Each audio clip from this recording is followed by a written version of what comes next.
عمر ایک نرم دل لڑکا تھا جو ایک وسیع جنگل کے قریب رہتا تھا۔ ایک دن جنگل میں گھومتے ہوئے اس نے گرجدار آواز سنی۔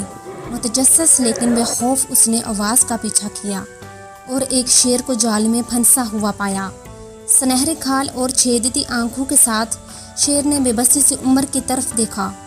بغیر کسی ہچکچاہٹ کے عمر نے شیر کو آزاد کر دیا۔ شکر گزار شیر نے اسے کوئی نقصان نہیں پہنچایا، اس کے بجائے وہ غیر متوقع دوست بن گئے۔